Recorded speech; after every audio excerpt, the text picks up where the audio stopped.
ಸಂಧಾನവും ಗೈಯುತ್ತಾ ವೈರಿಯ ಶಿರವು ಮರಿ ಭುಜವರ ಶೌರ್ಯವನ್ನು ತೋರು ಪಾರ್ಥ ಜಗತ್ಕರ್ತ ಅದು ಅತ್ತೆ ನೋಡು ಓಡಿದರ ಪರಮಾತ್ಮ ತಮ್ಮ ಸಪ್ತಕರ ಸೈನ್ಯವು ಸಮುದ್ರದ ಅಲೆಯಂತೆ ಹೇಗೆ ಸ್ವಲ್ಪ ಹತ್ತಿರ ಬರಲಿ ನಾರಾಯಣ.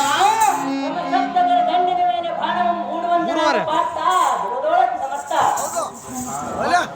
ಆಹೋ ಕೃಷ್ಣ ಬಾಣ ಬಾಣದೊಳ ಅಕ್ಷರಗಳು ಮೇಲ್ಗಣಿತ ಬೇರ್ಭರದ ಅತ್ಯದ್ಭುತದ ಈ ಬಗ್ಗೆ ನಿರ್ಧಾರ ಹೊಳೆರ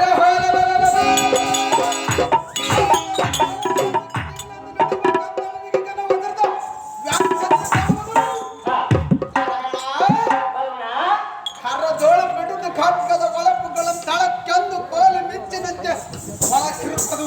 ಆ ಲಕ್ಷ್ಮೀಪತಿ ಸುಭದ್ರಾಪತಿ ಹಬ್ಬರದಿಂದ ತಿರುಗುವರದ ಕುದುರೆಗಳ ಗುರುಪಟಗಳ ರಮಸಕ್ಕೆ ಗುಡಿ ಹಠಕಾರದಿಂದಲೇ ಮಟ್ಟ ವಾಗ್ದನರ ಪಟ್ಟಣ ಪಲ್ಗುಡಿಯುವ ರಮಸಕ್ಕೆ ಮೇಘದಿಂದ ಪಟ್ಪಟ ಎಂದ ಹೊರಬಿದ್ದ ಸಿಡಿಲುಗಳು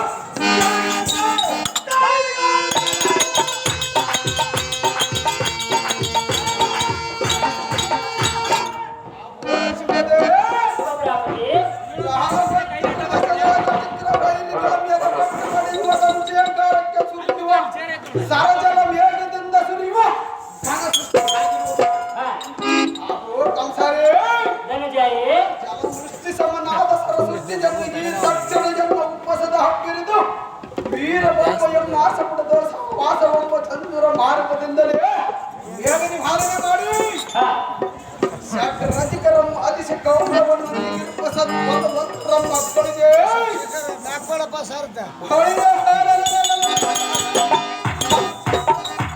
ಶ್ರೀ ವೀರಭದ್ರಂತೆ ಆರ್ಭಟಿಸಿ ಗೌರವವನ್ನು ಬಲವನ್ನು ಸಮುದ್ರವನ್ನು ಕಲೆಗೆ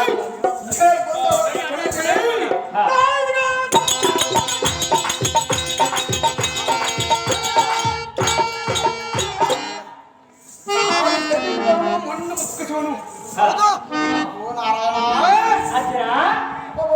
ಎಲ್ಲಿ ನೋಡಿದರೂ ಅಲ್ಲಿ ಅತ್ಯವಸರದಿಂದ ಸುರಿಯುವ ರಕ್ತದ ಹಳ್ಳವಾಗಿ ತೆಪ್ಪ ತೆಪ್ಪ ಎಣಗಳು ಒಂದು ಭಯಂಕರ ಎನ್ನ ಕರದಳ ಮೆರೆಯುವ ಈ ಪಾದದ ರಕ್ತದಿಂದ ಈ ರಣರಂಗವನ್ನು ಮಾಡಿದರು. ಈ ಧನಿಕದದು ಎಂಬುದು ಮಾತ್ರ ಇಲ್ಲ ಅಣ್ಣ ಸಮಾಜ ಧರ್ಮ ಪ್ರಭಾವದಿಂದ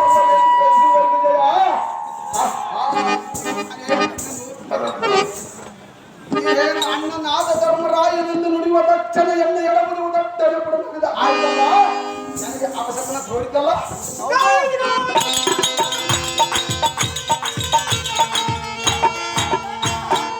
ಹೃದಯದಿಗಿಲ್ಲೊಂದು ಕೊಂಡಿದ್ದಲ್ಲ ಹೋಮ ಹೋಮ ಇದೇನ ದೃಶ್ಯ ಕಥನದ ಸೂಚನೆ ತೋರಿತಲ್ಲ ನಾರಾಯಣ ರಣವನ್ನು ಹಿಂದಕ್ಕೆ ರಾಯನು ಪಾದಾರ ಹಿಂದಗಳನ್ನು ಕಣ್ಣುಗಳ ಇನ್ನು ಕೊಡುವವರಿಗೂ ಹೊರಿಯಾಂತರ ಎನ್ನ ಮನಸ್ಸಿಗೆ ಸಮಾಧಾನ ಆಗಲಾರದಾರು ಕುಡಿಗಳ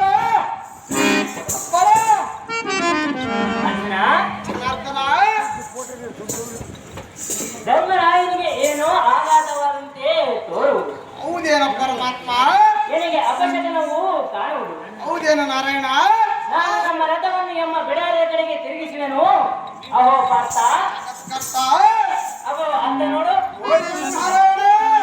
ಕರ್ಣನ ರಥವು ಹೇಗೆ ಅರ್ಪಣಿಸುತ್ತ ನಮ್ಮ ಕಡೆಗೆ ಬರುತ್ತಿರುವುದು ನೋಡು. ಸ್ವಲ್ಪ ಹತ್ತಿರ ಬರಲಿ ನಾರಾಯಣ.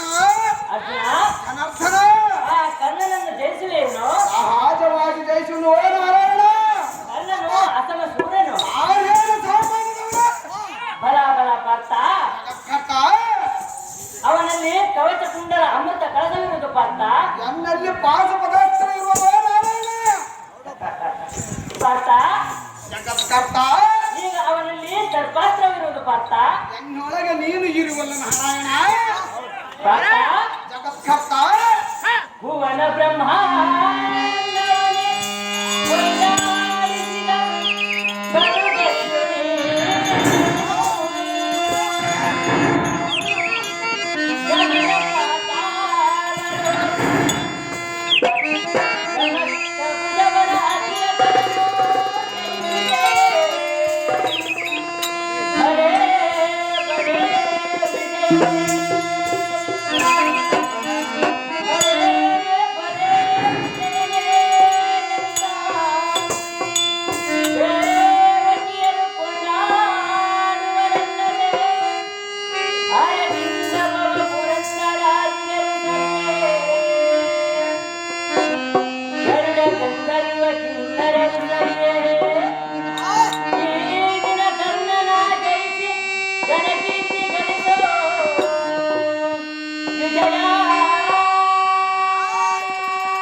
ಪಾರ್ಥ ಖಂಡ ಹಾಗಾದರೆ ಕರ್ಣನೊಂದಿಗೆ ಯುದ್ಧವನ್ನು ಮಾಡು ಪಾರ್ಥ ದುರದೋಳ ಸಮರ್ಥ ಏ